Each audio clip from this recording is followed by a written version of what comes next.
Hey, what's going on, everybody? Welcome back to the channel. Hey, if you're new here, it's totally free. You can subscribe and hit the like button for post notifications. But anyways, here's another episode of Crypto Nation Reacts. And the title is called "Kamala Harris Realizes Democrats are are effed." I'll just say effed without crypto vote. So yeah, let's see what they're talking about. So this is from the Altcoin Daily. They had a pretty big platform where they share what the latest, the latest news is going on with the crypto community. But anyways, with further ado, let's see what they're talking about on this episode. Argue who think if you're a single voter on crypto that this could lose her the election if she doesn't come out and embrace it. Look, Trump was all for the not taxing tips. Now she's all for. Do you think she will ultimately embrace crypto as an industry? Breaking news in crypto today. The Democratic presidential candidate, Kamala Harris, set to embrace Bitcoin and the crypto industry, according to Republican Vivek Ramaswamy. I predict her verbiage will. And I do think that part of the reason why is you see Trump's speech at the Bitcoin conference. It's just a matter of competing for votes that she's going to adopt a thoughtful position. And what policies specifically will Kamala Harris adopt? The metric to use is how specific she actually gets on those policy proposals. Because Bitcoin should be bipartisan. It should not be a partisan issue. Bitcoin is for everybody. And it is open source code designed to offer property rights to the globe. And I think there's probably been a little bit of panic ahead of the DNC that the party may have alienated some young voters who are finally catching up economically because of Bitcoin. And you're right, there are people within the party who recognize this technology is useful. It is American at its core. It empowers the average person. And the U.S. should be a leader in supporting Bitcoin. Now the Democrats outside of Kamala have launched the official Crypto for Harris campaign to counter Trump's industry appeal. Billionaire Mark Cuban has continued to receive multiple questions from Kamala Harris about crypto. You're supporting Kamala Harris for president, right? Correct. Okay. I'm supporting Donald Trump for president. But how does Vivek see this Democratic support from Kamala happening? Now, speaking as an American, not from a partisan perspective, I think that's a good thing. I think we should want great debate in the marketplace of ideas. Even if she offers a thoughtful digital assets framework or policy, even if I don't agree with all of it, I think that'll be a good thing for the country. But what I challenge Kamala Harris to do is not just cite the pieties and the words. Go into detail. Say what you actually believe about self-custody of assets. Say what you actually believe about whether you think Gary Gensler should continue as the leader of the SEC.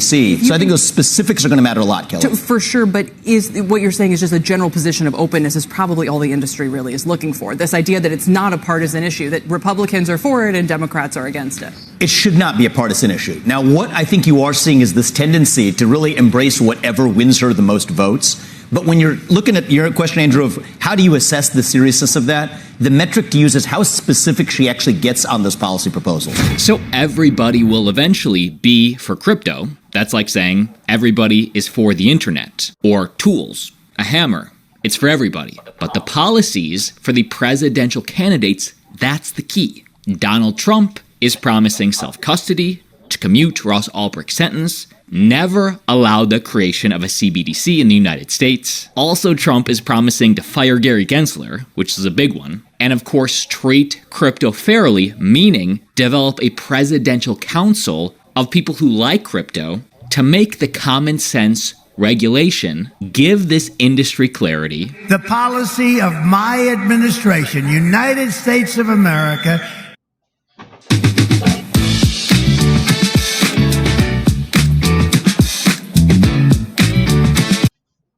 to keep 100% of all the Bitcoin the U.S. government currently holds or acquires into the future. RFK Jr. is promising no taxes on Bitcoin, backing the U.S. dollar with Bitcoin, put the U.S. budget on the blockchain. Both want to bring crypto to the U.S. Kamala needs to make her policies specific, and maybe even a sign of goodwill that she means it. Maybe fire Gary Gensler immediately while she's in office now as VP. And I know what you're going to say, the vice president doesn't have the power to make those firings, but she could convince Joe Biden, and then that would be a sign that she's serious, she's here for real. And breaking news as of today, Marathon Digital, one of the largest Bitcoin miners in the US, to raise $250 million to buy more Bitcoin. Mining company Marathon Digital plans to offer $250 million in convertible notes in order to buy more Bitcoin. So they're pulling a Michael Saylor and MicroStrategy, selling stock, taking on debt to buy Bitcoin. This is on top of MicroStrategy raising another $2 billion to pump into BTC. And just to be clear on how this works, those notes would mature in 2031 and pay interest semi-annually in March and September, beginning on March 1st of 2025. Now, as a refresher, convertible notes are debt that a company can take on, but rather than paying back the principal and interest, investors are paid back with equity in the company. Around noon Eastern, Marathon stock had fallen more than 6.5% after the announcement. So because these convertible notes would mature in 2031, as long as you believe, and more importantly, Marathon Digital believes, that Bitcoin will be a whole lot higher by the year 2031, then this is an epic move. This could make them a lot of money. Now, of course, if Bitcoin is a lot lower in 2031, then they messed up. And just in, crypto lender Celsius is suing Tether, the stablecoin issuer, for $2.4 billion over BTC liquidation. Bankrupt crypto lender Celsius is suing Tether in the hopes of clawing back tens of thousands of Bitcoin, now worth billions of dollars at today's price. Celsius said it filed a lawsuit to, quote, avoid and recover preferential and fraudulent transfers of 39,542 Bitcoin to Tether. Celsius claims Tether sought to improve its position at a time when debtors were, quote, tumbling towards bankruptcy and the price of Bitcoin was collapsing violently. As a result, Celsius claims Tether insulated itself from the impact of the crypto lender's bankruptcy through several more requests for collateral. Now, as part of this lawsuit, Celsius is asking the court to order the return of tens of thousands of Bitcoin, claiming it was preferentially transferred, and award them no less than $100 million in damages for Tether's alleged breaches of contract. This morning, Tether responded to the suit in a blog post, saying it would defend itself against a, quote, shakedown by Celsius. So Celsius is claiming that Tether breached its token agreement with Celsius when it applied the company's property, Bitcoin, held as collateral to pay itself for Celsius's outstanding loan. So the claws are out when there's deaths in any ecosystem like Celsius. People fight tooth and nail to the bitter end. And I know you're asking the question, if BlackRock and Fidelity and these ETF issuers are actively buying, why aren't we at 100K already? Well, Bitcoin would be probably only at 20K, if not for these ETFs.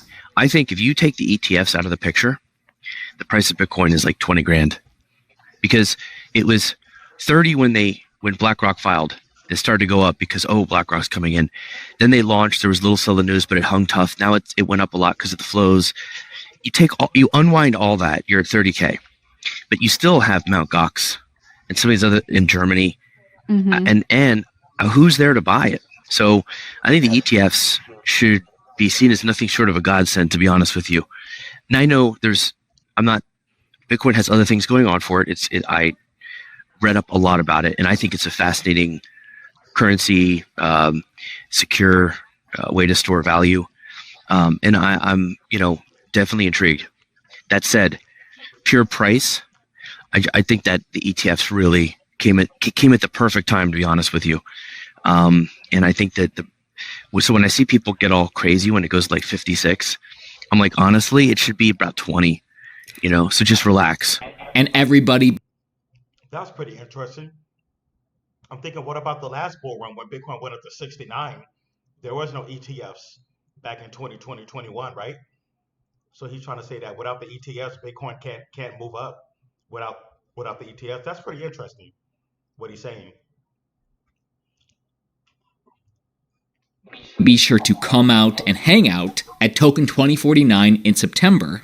This will be one of the biggest side events in the city. That's Web3 with Toby and Brent. Link down below. Highly recommend you sign up earlier. There's free drinks, epic DJs. See you there. Like always, see you tomorrow.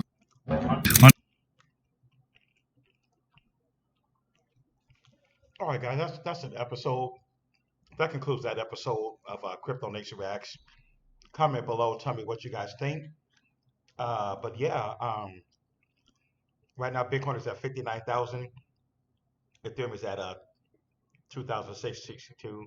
So there we have it. Comment below. So, what do you guys think about this whole with the election and everything? Are they just trying to, manipulate the market and everything? But anyways, thanks for tuning in. Don't forget to subscribe, hit the like button for post notifications. I will see you guys in the next one. Peace.